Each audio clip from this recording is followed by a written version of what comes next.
जयमल। जयमल जी का चरित्र बहुत सुंदर है। जयमल जी जो थे वे चतुर्भुज भगवान के उपासक थे और वो कम से कम 4 घंटे बैठ करके अपने ठाकुर जी की आराधना करते थे। बहुत ध्यान से सुनिएगा।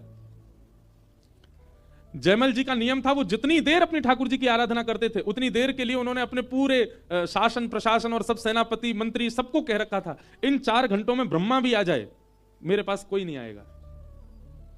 केवल उनकी जन्मदात्री मां को अधिकार था उनके पास जाने का, बाकी 4 घंटे में चाहे पूरा राज्य लुट रहा हो तो भी जयमल को कोई जाके बोल नहीं सकता कि हे राजन आप उठो। तो एक बार की बात है, ठाकुर जी की इतनी आराधना करते थे, सब लोग सावधानी से सुनना। एक उनके दुश्मन राजा थे, उनको यह बात पता चली कि दिन भर के ये 4 घंटे ऐसे हैं जिसमें जयमल भक्ति करता है, भजन करता है, और उस समय कोई भी जाकर के जयमल को उठा नहीं सकता। अगर हम अपनी सेना तैनात करके उसी समय में 4 घंटे के भीतर अगर आक्रमण कर दें और पूरे नगर पर कब्जा कर लें तो जयमल कुछ नहीं कर पाएगा। और उन्होंने वही किया। राजा ने रात में ही अपनी पूरी सेना चारों ओर से घेर लिया उस नगर को, और सुबह वो घड़ी प्रारंभ हुई जिस समय जयमल अपने भजन में जाते थे। तो जयमल जी जैसे ही अपने भजन में गए तुरंत आक्रमण, उनके नगर पर आक्रमण हो गया। और जैसे ही आक्रमण हुआ, अब तो महामंत्री, सेनापति, जितने भी उनके प्रधानमंत्री आदि सब थे, सब लोग घबरा गए, क्या करें। जयमल जी तो अभी भजन में, और अभी तो प्रारंभ हुआ है 4 घंटे तक, तो 4 घंटा में तो पूरा नगर जला देंगे। सब लोग राजमाता के पास गए। राजमाता से जाकर के कहा कि आप ही कुछ नहीं। बोले मैं भी जा तो सकती हूं पर बीच भजन में विक्षेप मैं भी नहीं डाल सकती।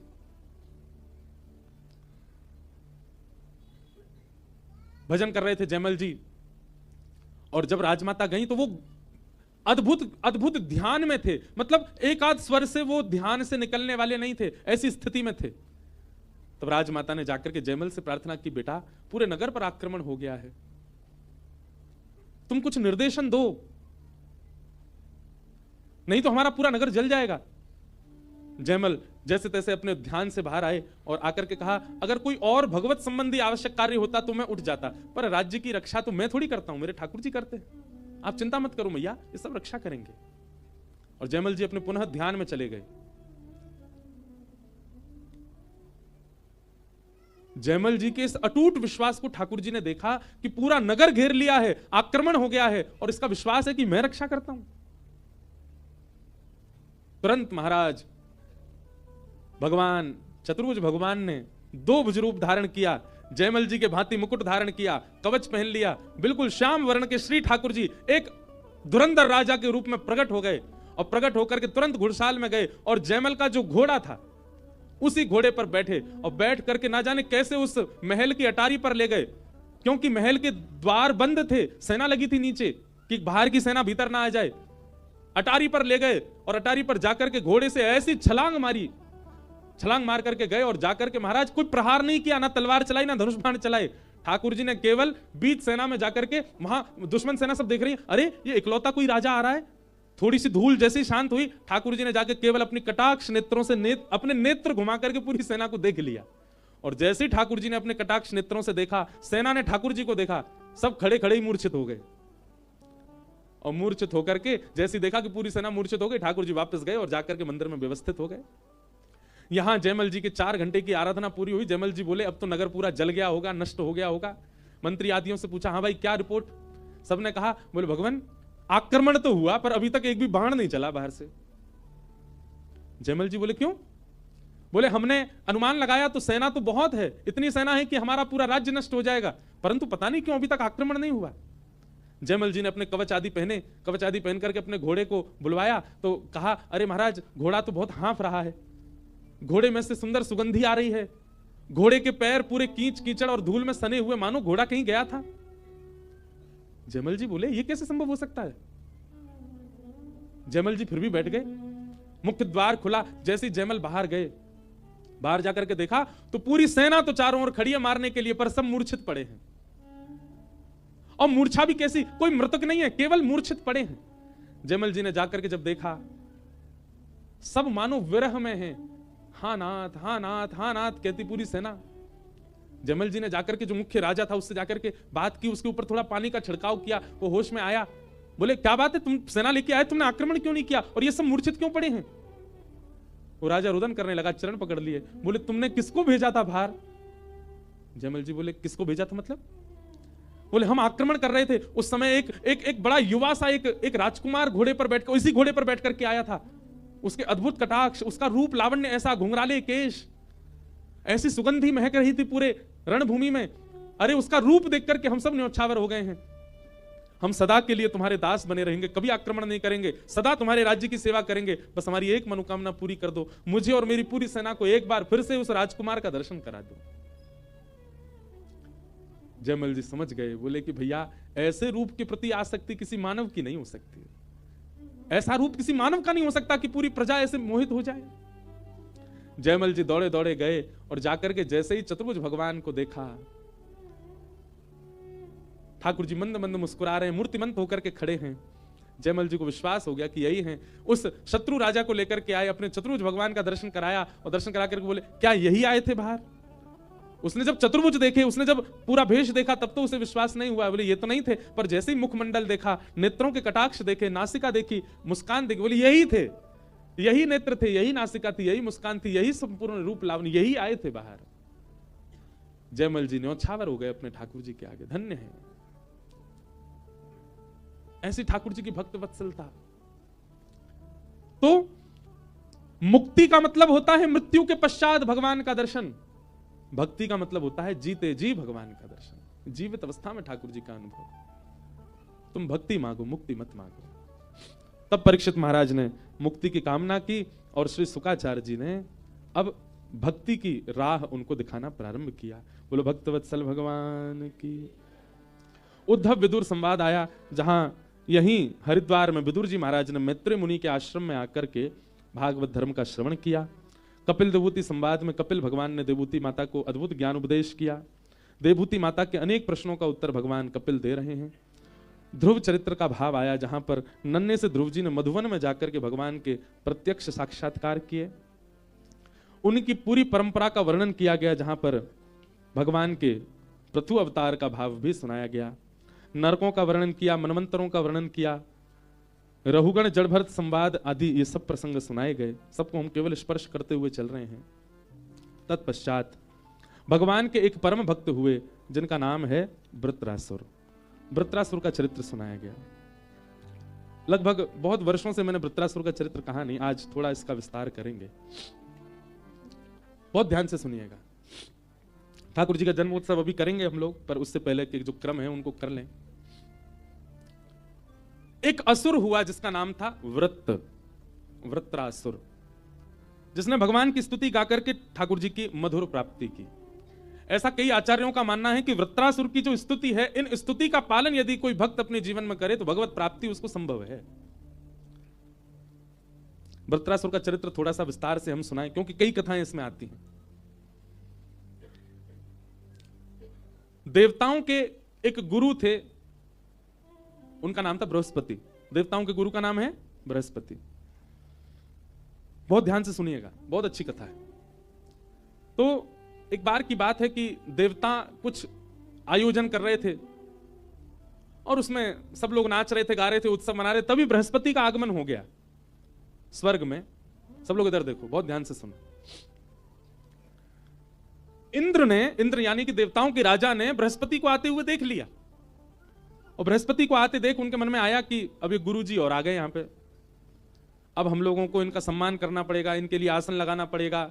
नाच गा रहे थे, थोड़ा सभ्यता रखनी पड़ेगी। गुरुजी भी कभी भी आ जाते हैं।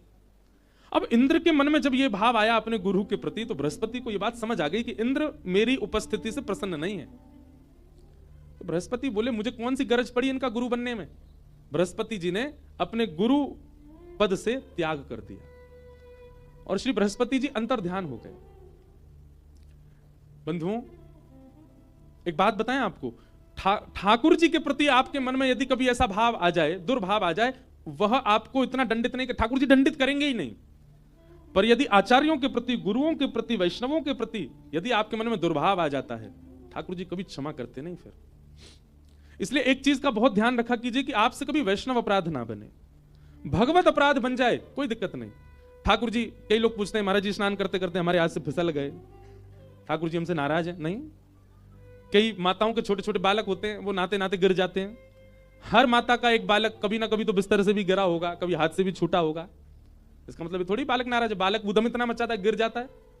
तो ठाकुर जी अगर कभी हाथ से गिर जाएं, कभी कुछ, उसमें ठाकुर जी नाराज है ऐसी बात नहीं। और कभी अगर ठाकुर जी कहीं से खंडित हो जाएं, उसका एक भाव माना जाता है कि आपने ठाकुर जी को पाषाण माना था, इसलिए ठाकुर जी खंडित हो गए। अब ठाकुर जी कह रहे हैं दोबारा मेरी सेवा लाओ, दूसरी सेवा लाओ, और अब की बार पाषाण मत मानना, प्रत्यक्ष मेरे प्रति यह भाव रखना कि मैं प्रत्यक्ष हूं, कभी खंडित नहीं हो सकते ठाकुर जी। तो एक बात और है, अगर आप ठाकुर जी को पाषाण मानते हैं ना, तो ठाकुर जी ऐसी स्थिति बनाएंगे कि वो आपके हाथ से गिरें। अगर आप उनको प्रत्यक्ष मानोगे तो कभी ठाकुर जी आप पकड़ोगे ही ऐसे, आप बैठाओगे ही ऐसे, आप सेवा ही ऐसे करोगे कि वो प्रत्यक्ष है, कभी छूट ही नहीं सकते हाथ से। पर इसमें भी ये नहीं मानना चाहिए कि ठाकुर जी आपसे नाराज हैं। लेकिन किसी ब्रजवासी के प्रति, किसी तीर्थवासी के प्रति, किसी तिलकधारी के प्रति, किसी जटाधारी के प्रति, किसी वस्त्रधारी के प्रति, किसी वैष्णव के प्रति, भले ही वो व्यक्ति कैसा भी है, पर फिर भी उसके प्रति आपके मन में कुभाव उत्पन्न हो रहा है, ये वैष्णव अपराध जो आप कर रहे हैं, इससे ठाकुर जी नाराज होते हैं। इसलिए कभी वैष्णव अपराध मत करना। बृहस्पति अपने गुरु पदवी का त्याग कर देते हैं, और देवता और दैत्यों के यहां एक नियम चलता है, गुरु जितने बलवान उतने ही ज्यादा बलवान देवता, उतनी ज्यादा बलवान दैत्य। अब जब गुरु जी ही चले गए तो फिर दैत्यों का सारा बल चला गया, देवताओं का बल चला गया। और देवताओं का बल जाते ही दैत्यों ने आक्रमण कर दिया स्वर्गलोक पर। देवता मारे मारे फिरने लगे, कहां जाएं, क्या करें, हमारे गुरु जी तो है नहीं। ब्रह्मा जी के पास गए, ब्रह्मा जी से जाकर के कहा आप कोई उपाय बताओ। तो ब्रह्मा जी ने कहा तुम देवताओं में एक देवता है, उनका नाम है त्वष्टा, और त्वष्टा के पुत्र का नाम है विश्वरूप। यदि आप विश्वरूप को अपना गुरु मान लो तो ये बृहस्पति के समान है, ये तुम्हारा बल बढ़ा देंगे। बहुत ध्यान से सुनना। विश्वरूप को गुरु बनाया, और विश्वरूप को गुरु बनाने के बाद जब उनकी आराधना करने लगे, विश्वरूप की जो माता जी थी वो दैत्यों की बहन थी, तो कहीं ना कहीं दैत्य विश्वरूप के कौन हुए, मामा। तो देवताओं के गुरु विश्वरूप और विश्वरूप के मामा दैत्य, मतलब देवताओं के शत्रु।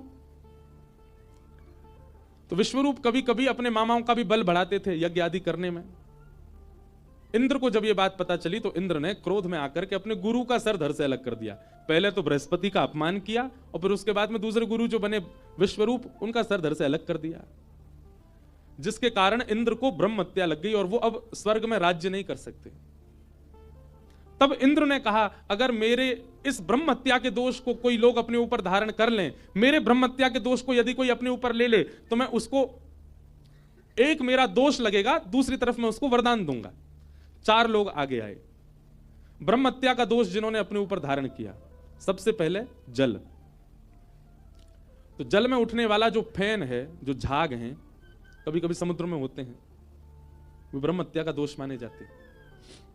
उनका स्पर्श करके स्नान करना चाहिए। दूसरा आगे आई वृक्ष। तो वृक्षों से निकलने वाला जो श्वेत तत्व है, कभी कभी पत्ता तोड़ो तो उसमें से कुछ निकलता है, वो ब्रह्म हत्या का दोष है। कभी कभी औषधि के लिए उसका प्रयोग किया जाता, पर उसके बाद भी स्नान आवश्यक है, क्योंकि वो ब्रह्म हत्या का दोष है। तीसरा, उस दोष को धारण किया पृथ्वी ने। तो पृथ्वी के ऊपर जहां पर रक्त वर्ण दिखता है, लाल वर्ण की माटी दिखती है, कभी कभी उसको ब्रह्म हत्या का दोष माना जाता है। और चौथा, ब्रह्म हत्या के दोष को अपने ऊपर धारण किया माताओं ने। इन 4 लोगों ने अपने ऊपर ब्रह्म हत्या के दोष को लिया, जिसके लिए मासिक धर्म होता है। इंद्र ने इन 4 को एक एक वरदान दिया। जल को वरदान दिया कि तुम्हारे बगैर किसी का रूप निरखेगा ही नहीं, कुछ भी बनाने में आपकी आवश्यकता होगी, आपके बगैर किसी का काम नहीं चलेगा, आप सबके रूप को पूर्ण करने में समर्थ रहोगे। वृक्षों को वरदान दिया कि आपको कोई कहीं से भी काट दे, कुछ दिन जल का सिंचन हो जाए तो आप फिर प्रकट हो जाओगे, आप कभी पूर्ण रूपेण जब तक जड़ से ना उखाड़े आप मरोगे नहीं। वृक्षों को कई बार ऊपर से काट दो फिर से निकल आते हैं। पृथ्वी को वरदान दिया कि आप में कोई कितना भी गड्ढा कर दे आप फिर भर जाओगे, अपने आप ही भर जाओगे, आप में गड्ढा रह नहीं सकता।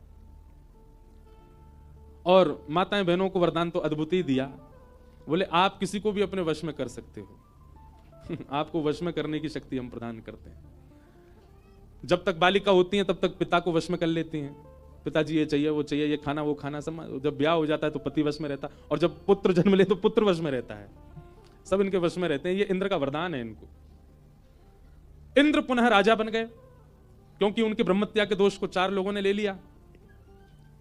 परंतु विश्वरूप जिनको मारा गया था, उनके पिता ने इंद्र से बदला लेने के लिए, मेरे बेटे को मार दिया इंद्र ने, उन्होंने यज्ञ से एक नया बालक उत्पन्न किया जिसका नाम हुआ वृत्रासुर। वृत्रासुर इतना भयानक राक्षस था कि देवता त्राहिमाम करके दौड़ने लगे उससे बचने के लिए। परंतु यज्ञ करते समय त्वष्टा से एक गलती हो गई। उन्होंने मंत्र का उच्चारण किया, उसमें अनुस्वार की गलती के कारण इंद्र का शत्रु बालक तो हुआ, इंद्र को मारने वाला नहीं, इंद्र से मरने वाला बालक हुआ। लेकिन वृत्रासुर इतना बलवान था कि उसके आगे कोई देवता टिक नहीं पाए। ब्रह्मा जी के पास गए, बोले क्या करें, ये तो हमको मार देगा, देवता सब खत्म हो जाएंगे। तब ब्रह्मा जी ने कहा एक ही उपाय है। बोले क्या? दधीच मुनि के पास जाओ और उनकी अस्थि यानी कि हड्डी, उनकी हड्डियों से वज्र बनेगा, उसी वज्र से मरेगा ये। अब देवता सब बोले हम किसी ऋषि से जाके कैसे कह दें अपनी हड्डी दे दो? ब्रह्मा जी बोले देख लो, अगर दे दें तो तुम बच जाओगे, नहीं तो सब अलविदा। देवता दौड़े दौड़े दधीच मुनि के पास गए। दधीच जी से जाके कहा कि आप अपनी अस्थि प्रदान कर दीजिए, हड्डी दे दीजिए। दधीच मुनि ने बलिदान किया और अपनी हड्डियां प्रदान कर दी देवताओं को, और उसी से वज्र बना जिससे वृत्रासुर के साथ युद्ध हुआ। पर युद्ध से पहले वृत्रासुर ने भगवान की स्तुति गाई, और यह स्तुति सुनने लायक है, याद करने लायक है। अहम हरे तव पादैकमूल दासानुदासो भवतास्मि भूयः मनस्मरेता सुपतेर्गुणांस्ते गृणीतवाक्यं करोतु कायः न नाकपृष्ठं न च पारमेष्ठं न सार्वभौमं न रसाधिपत्यं न योगसिद्धिरपुनर्भवं वा समञ्जसत्वा विरहैकाङ्क्षी अजातपक्ष इव मातरं खग स्तन्यं यथा वत्सतराच्छुधार्था प्रियं प्रियैव विशितं विषण्णा मनोरविंदाक्ष दृदिक्षते। ये 3 श्लोक हैं, बहुत ध्यान से सुनिएगा। हम इन तीनों का व्याख्या करें फिर सीधे कृष्ण जन्म की ओर चलेंगे। वृत्रासुर कह रहे हैं सबसे पहली बात, इंद्र जैसे ही मारने के लिए आया, वृत्रासुर बोले रुक जाओ, पहले मैं अपना काम कर लूं, भगवान की स्तुति गा लूं, फिर मुझे मार देना। तो वृत्रासुर भगवान से कहता हे नाथ मुझ पर एक कृपा कर दो। क्या? दासानुदासो भवतास्मि भूयः, मैं आपके चरणों के जो दास हैं ना, आपको जो भजते हैं, ऐसे दासों के दासों का दास मुझे बना दो, ऐसी कृपा मुझ पर कर दो।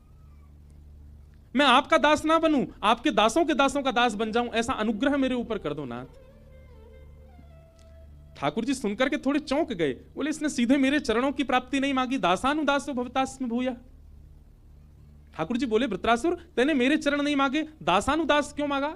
मेरे दासों के दासों का दास क्यों बनेगा? वृत्रासुर कहता है 3-4 बातें हैं इस भाव में। एक भाव वृत्रासुर कहता है नाथ दासों के दासों का दास बनूंगा तो उनसे आपकी सेवा सीखूंगा, थोड़ा और ऊपर जाऊंगा फिर दासों का दास बनूंगा, उनसे आपकी सेवा सीखूंगा, फिर और ऊपर आऊंगा तब दासों का दास बनूंगा, और सेवा सीख करके ऊपर आऊंगा तब आपके दास बनूंगा। इतने दिन दासों के दासों का दास बन करके मैं निपुण हो जाऊंगा सेवा में। मैं सीधे आपकी सेवा में गया और सीधे आते ही मुझसे कोई अपराध बन गया नाथ, वो मैं नहीं चाहता। मैं चाहता हूं पहले मैं दासों का दास बन करके अपने आप को निपुण बना लूं, ताकि आपकी सेवा में जब आऊं तो मुझसे कोई अपराध ना बने। एक बात याद रखिएगा बंधुओं, मैं एक बात कहा करता हूं, लोग बात पूछते हैं हमें श्री जी कैसे मिलेंगी, हमें वृंदावन कैसे मिलेगा, हमें श्याम सुंदर कैसे मिलेंगे, श्री बिहारी जी कृपा कैसी होगी। ध्यान से सुनियो मेरी बात। किसी बालक को यदि किसी कंपनी में जॉब चाहिए तो उसको अपना एक रिज्यूम तैयार करना पड़ता है।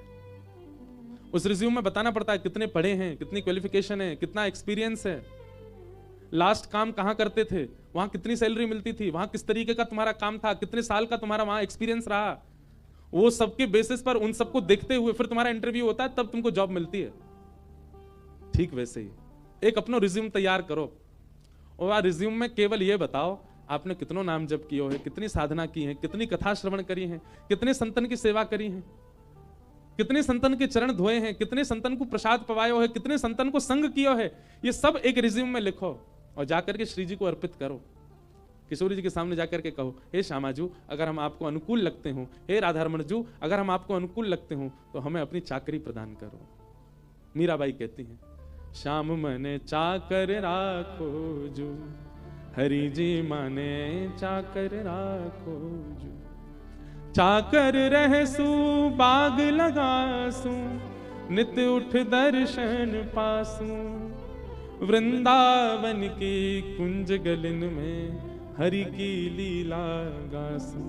हरि जी माने चाकर राखो जू, बिहारी माने चाकर राखो। मीराबाई ने ना जाने कितने वर्षों तक बाहर निवास किया, वृंदावन को केवल भजा। कितने वर्ष बाद वृंदावन गई मीराबाई। क्यों? पहले स्वयं को निपुण बनाया, हम ठाकुर जी के योग्य तो बन जाएं, पहले सेवा आ तो जाए हमारे जीवन में, तब जाएंगे ठाकुर जी के पास। तो ऐसे भैया श्री जी की प्राप्ति ऐसे ही ना हो जाएगी। वृंदावन जा रहे हो, बरसाने जा रहे हो, वहीं पड़े भाई बातें नहीं मिलेगी। वाके काजे पहले स्वयं की निपुणता बताओ, कितनी सेवा करी, कितनी कथा सुनी, कितना नाम जप कियो, कितनो संत संग कियो, कितनो वैष्णव संग कियो। श्री जी जब वहां पे दृष्टि डालेंगे तब स्वीकार करेंगे। और श्री जी तो हमारी स्वीकार करने को तैयार ही बैठी हैं। भैया ये सहचरी, ये सखी, हमारे ठाकुर जी ये रुकावट बन जाएं, ये देखें हमारी श्री जी को कहीं श्रमित तो नहीं कर देगो। इनको योग्यता दिखानी पड़े, श्री जी योग्यता ना देखें। इसलिए दासानुदासो भवतास्म भूय। हम अभी सीधे वृंदावन चंद के उपासक नहीं बन सकते, या हमारे ब्रजवासी के उपासक बनो। ब्रजवासिन की जो उपासना कर रहे हैं उनके उपासक बनो, दासानुदास बनो, वहां से ठाकुर जी प्रसन्न होंगे। वृत्रासुर कहते हैं दासानुदासो भवतास्म भूय। वृत्रासुर अपने दूसरे श्लोक में कहते हैं कि मुझे विरह प्रदान कर दो। कैसा विरह चाहिए? कैसी अद्भुत बात! कोई भगवान से विरह कैसे मांग सकता है? सब मिलन ही मांगते हैं, पर वृत्रासुर कह रहा है कि विरह ही एकांश है, मुझे विरह दे दो। मेरे पर ऐसी कृपा कर दो कि मैं आपकी याद में तड़पने लगूं, रोने लगूं, विलखने लगूं, व्याकुल रहूं। क्योंकि बंधु एक बात कहूं, व्याकुलता में विरह प्रेम शुद्ध होता है। क्षमा कीजिएगा, जो व्यक्ति कभी विरह में नहीं रहा, जिस व्यक्ति ने कभी व्याकुलता का अनुभव नहीं किया अपने जीवन में, उसका प्रेम शुद्ध नहीं हो पाएगा। विरह आवश्यक है।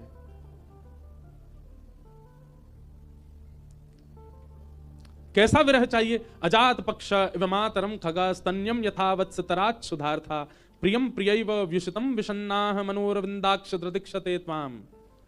जैसे एक अजात पक्षी जिसके पर नहीं निकले, वो अपनी मां की प्रतीक्षा करता है। जैसे एक भूखा बछड़ा अपनी मां के थन को पीने की प्रतीक्षा करता है, जैसे परदेश गए हुए प्रियतम की प्रतीक्षा उसकी प्रियतमा करती है, वैसे मैं आपके विरह में तड़पना चाहता हूं नाथ। ऐसी कृपा कर दो कि मैं व्याकुल रहूं आपके लिए। वृत्रासुर ने ऐसी स्तुति गाई और इस स्तुति से भगवान अति प्रसन्न हो गए। विरह प्रेम को पुष्ट करता है, प्रेम को शुद्ध करता है, प्रेम को प्रबुद्ध करता है। जिसने अपने जीवन में विरह नहीं सहा है ठाकुर जी का, ठाकुर जी के प्रेम में कहीं ना कहीं उसके हृदय में दूषितता आ सकती है। विरह बहुत आवश्यक है। वृत्रासुर ने भगवान की स्तुति गाई, वृत्रासुर के पूर्व जन्म की कथा सुनाई गई। तत्पश्चात प्रहलाद चरित्र आया, जहां भगवान नृसिंह प्रकट हुए और प्रकट होकर के प्रहलाद के ऊपर अनुग्रह किया, प्रहलाद जी पर कृपा हुई। तत्पश्चात गजेंद्र मोक्ष की कथा सुनाई गई, देवासुर संग्राम, वामन अवतार का प्रसंग सुनाया। हम सबको प्रणाम मात्र कर रहे हैं। गंगा जी के प्रादुर्भाव की कथा सुनाई, वो हमने एक दिन कथा में सुनाई थी, गंगा जी कैसे प्रकट होकर के आई। खटवांग राजा उनके दीर्घ बाहु के रघु, रघु के पृथु, पृथु के अज और अज के हुए महाराज दशरथ। और महाराज दशरथ के यहां पर भगवान 4 रूपों में प्रकट हुए, राम, भरत, लक्ष्मण और शत्रुघ्न। श्री राम जी को प्रणाम किया गया 2 अध्यायों में, पर हम एक ही श्लोक में प्रणाम कर लेते हैं संपूर्ण रामचरित्र को। सब लोग श्री राम जी का स्मरण करते हुए राम जी को वंदन करो। गुरुवर थे त्यक्त राज्यो व्यचरदनुवनम पद्म पद्भ्याम प्रियाया पाणिस्पर्शा क्षमाभ्याम व्रजत पथरुजो यो हरिन्द्रानुजाभ्याम वैरूप्या शूर्पणख्या प्रिय विरहरुष रोपित ब्रूबिजंभ तस्ताभिर्बद्ध सेतु खलत वदहन कौशलेन्द्रोवतान। बोलो राजा रामचंद्र भगवान की। प्रभु श्री राम को भागवत जी में 2 अध्यायों में प्रणाम किया गया। ऐसे प्रभु श्री राम को हम वंदन करते हैं। 2 अध्यायों में अभी 25 दिसंबर से लेकर के और 31 दिसंबर तक श्री रामेश्वरम में राम कथा है। जो लोग आ सकें रामेश्वरम पहुंच जाना, और जो नहीं आ सकते वो घर बैठे यूट्यूब पे सुन लेना। साल में एक ही राम कथा करते हैं हम, और वो भी एक परिवार के लिए ही करते हैं। एक ही परिवार है, उन्होंने ही कहा है कि हमको 12 ज्योतिर्लिंग में करानी है 12 साल में। हर साल एक ज्योतिर्लिंग में कराते हैं। पिछली साल सोमनाथ में थी, इस साल रामेश्वरम में है, और संभवतः अगले वर्ष या उसके अगले वर्ष केदारनाथ में होंगी। तो केदारनाथ भी जाएंगे। ताली तो ऐसी बजाई जैसे कि मां सबरे आ जाओगे, इतनी दुविधा है वहां पे, फिर भी करेंगे। हम तो आज तक गए नहीं केदारनाथ। अब हमने ये सोचा अब तो कथा सुनाने ही जाएंगे, दर्शन करने नहीं जाएंगे। जब जाएंगे केदारनाथ ऐसे जाएंगे कथा लेके ही जाएं महादेव को। हमने अपने मानस जी का गुरु माना है महादेव को, उन्हीं की कृपा से हम राम कथा सुनाते हैं। और भागवत जी के हमारे गुरु हैं द्वारिकाधीश, क्योंकि प्रथम भागवत कथा द्वारिका में हुई और प्रथम राम कथा सोमनाथ में हुई, तो इसलिए महादेव हमारे मानस जी के गुरु हैं। तो पहले 12 राम कथा हम महादेव को ही सुनाएंगे 12 ज्योतिर्लिंग में, हर साल एक कथा। और इस बार की राम कथा रामेश्वरम में है। और कैसी अद्भुतता है, ठाकुर जी ने कैसा बानिक बनाया कि 25 से 31 दिसंबर तक रामेश्वरम में कथा है, और 31 को कथा पूरी करके हम सीधे आएंगे काशी बनारस में। 2 तारीख से बनारस में कथा, जनवरी में। तो दक्षिण के ज्योतिर्लिंग से सीधे उत्तर के ज्योतिर्लिंग में आके फिर वहां महादेव को भागवत जी सुनाएंगे काशी में 2 से 8 जनवरी तक। तो राम कथा पूरी विस्तार से रामेश्वरम में जिनका भाव हो आ जाना, छुट्टियों का समय है, खूब आनंद होएगा। बाकी रामेश्वरम आओ चाहे मत आओ, हमारे लाला के जन्मोत्सव में आनो है 11 से 17 जनवरी श्री नाथ द्वार। हमने सबसे एक बात कही है भैया, हमसे केवल व्यास और श्रोता वालों संबंध रखनो है तो कथान में ही आई हो, लेकिन हमसे अगर मित्रता रखनी है, हमें अगर सखा माननो, हमें अपनो माननो और आप हमारे अपने बननो चाहो, तो हमारे लाला के उत्सव में जरूर आई हो।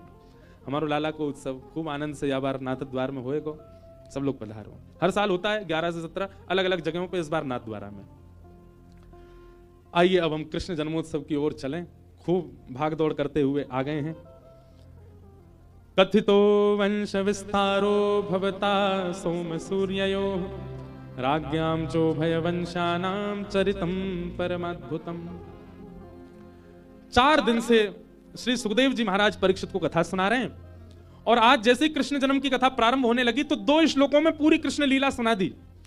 मथुरा में भगवान का जन्म हुआ, गोकुल में जाकर के भगवान ने माखन चोरी लीला आदि की, वृंदावन आकर के कालिया नाग का मर्दन किया, रास विहार करके भगवान 11 वर्ष 56 दिन की आयु में मथुरा गए। मथुरा जाके कंस का वध कर दिया। जरासंध के आक्रमण से ठाकुर जी ने 17वीं बार उसको हराया नहीं, बल्कि रण छोड़ करके द्वारिका चले गए।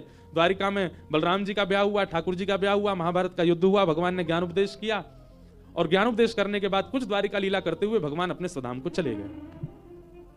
इस प्रकार श्री सुखदेव जी ने 2 श्लोकों में पूरी कृष्ण कथा सुना दी और मौन हो गए।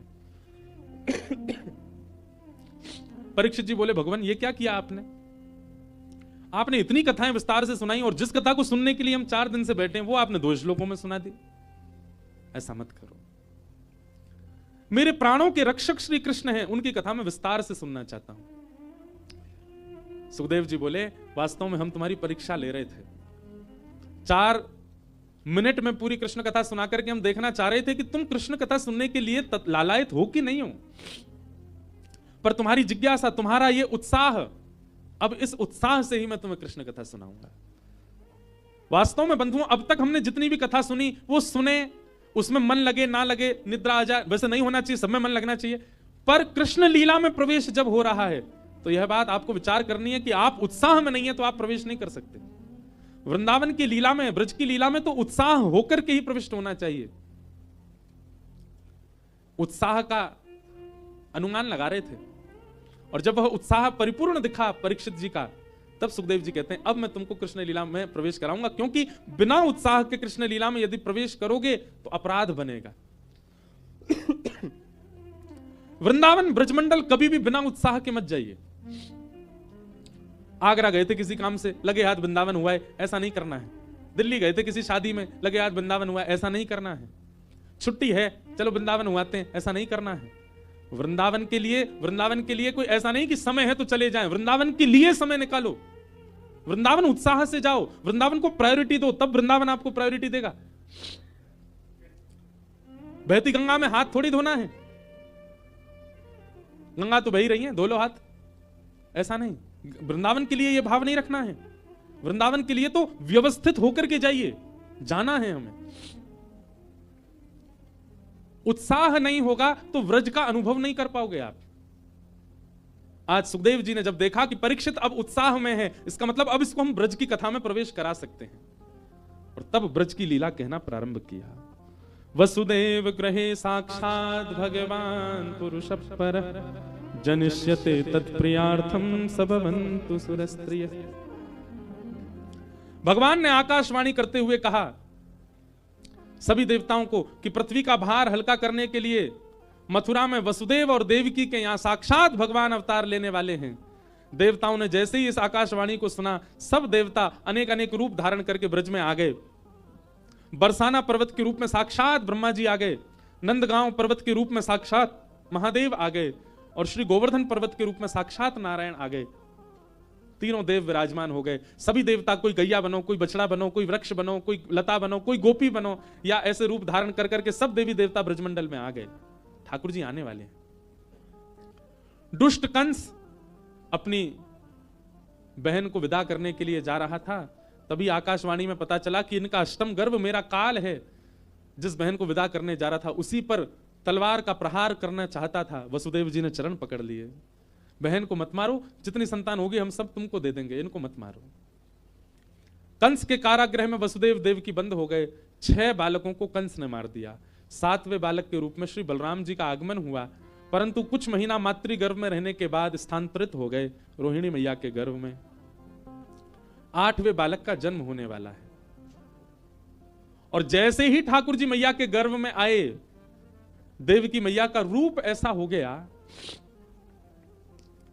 कि कंस अब जब कारागृह में देखने के लिए रोज जाता था, अब जैसे जाने लगा तो कंस के अंदर ऐसी स्थिति आने लगी कि वो देवकी को देख करके उसके मन में आता है मैं अपना क्रोध कम कर लूं, मैं अपने अंदर थोड़ी दया ले आऊं, मैं अपने कुछ कुविचारों को दूर कर दूं। इस प्रकार कंस में परिवर्तन सा दिखने लगा। क्यों? क्योंकि देवकी के रूप में श्री कृष्ण, क्योंकि गर्भ में श्री कृष्ण है, इसलिए रूप में ही ऐसा भाव उत्पन्न होने लगा। उनको देखने मात्र से स्वभाव बदलने लगा कंस का। ठाकुर जी जिसके हृदय में आ जाते हैं, ठाकुर जी जिसके चित्त में एक बार विराजमान हो जाते हैं, उसकी वाणी तो बहुत दूर की बात है, उसके रूप मात्र से, उसके नेत्रों से, उसकी उपस्थिति से परिवर्तन होने लग जाता हमारे चित्त में।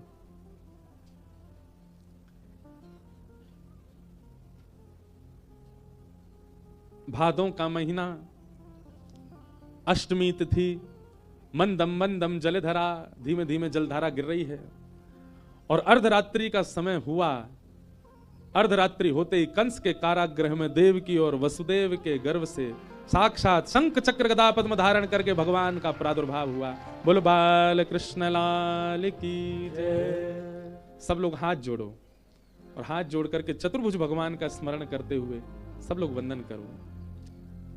तमद्भुतम बालकमंबुजक्षणम चतुर्भुजम शंख गदायुधायुधम श्रीवत्सलक्ष्मं गलसौभकौस्तुभं पीतांबरम सांद्रपयोधसौभगम। बोलो बाल कृष्ण लाल की। कंस के कारागृह में देवकी और वसुदेव के गर्भ से भगवान का साक्षात प्रादुर्भाव हुआ। तमद्भुतम बालकमंबुजक्षणम, अद्भुत बालक का प्राकट्य हुआ है। कैसे हैं ठाकुर जी? छोटे से लाला हैं, पर छोटे से ही लाला की 4 भुजा हैं, और चारों भुजाओं में शंख चक्र गदा पद्म, चारों आयुध लगे हुए हैं ठाकुर जी के। पीतांबरी पहन के आए हैं, गले में कौस्तुभमणि पहन के आए हैं, वहां पूरे तैयार है के आए हैं जैसे ब्याह करवे जा रहे हो। लाला कोई ऐसे जन्म ले, हमारे ठाकुर जी विचित्र हैं, ऐसा श्रृंगार करके आए हैं जैसे कोई के ब्याह में जा रहे हो। मैया ने कही हमने तो निवेदन किया था आप बालक बन के आना, आप तो पिताजी बन के आए हो। 4 भुजा वाला कोई बालक होता है? ठाकुर जी बोले मैया जी हमारा वास्तविक रूप है, हमने मन में विचार किया बालक रूप को दर्शन करावे से पहले अपने वास्तविक रूप को दर्शन कराए देंगे। मैया बोली अब लाला बन जाओ छोटे से। ठाकुर जी ने 2 भुजा अंतर ध्यान कर दी, वस्त्र अंतर ध्यान कर दिए, कौस्तुभमणि अंतर ध्यान कर दी, नन्हे से बालक बन गए। छोटे से ठाकुर जी स्वयं चल के आए और देव की मैया की गोद में लेट गए। मैया बोली मोह तो नेक भी अनुभव ना है रो कि आप बालक हो। ठाकुर जी बोले क्यों? बोले ऐसे बोलता थोड़ी है बालक, बालक तो रोता है। ठाकुर जी बोले अब हम क्या करें? बोले रो। ठाकुर जी बोले ठीक है हम रोना शुरू करें, पर उससे पहले सुनिए, हम अभी आपका दुग्ध पान कर लें, उसके बाद पिताजी आप हमको ले जा करके गोकुल में यशोदा मैया के पास सुला देना, और वहां एक बालिका ने जन्म लिया, वो लाके कंस को दे देना। हम कुछ प्रेम की लीला व्रज में करना चाहते हैं, वो सब लीला करके 11 वर्ष बाद हम पुनः आपके पास आएंगे और फिर जीवन पर्यंत आपके पास ही रहेंगे। बस कुछ दिन के लिए आप थोड़े अपने ममत्व का बलिदान कर देना। और ऐसा कह के ठाकुर जी रोने लगे, छोटे से बालक बन गए। मैया ने अपने पयोधर का पान कराया, पान करते ही ठाकुर जी शांत हो गए। वसुदेव जी ने जैसे ही ठाकुर जी को गोद में लिया, हथकड़ियां खुल गईं, बेड़ियां खुल गईं, सारे दरबान सो गए गहरी निद्रा में। ताले खुलते चले गए और वसुदेव जी लाला को लेकर के गोकुल की ओर जा रहे हैं। मंदम मंदम जलधारा गिर रही है आकाश से, और यमुना जी के भीतर से श्री ठाकुर जी को लेकर के वसुदेव जी गोकुल पहुंचे।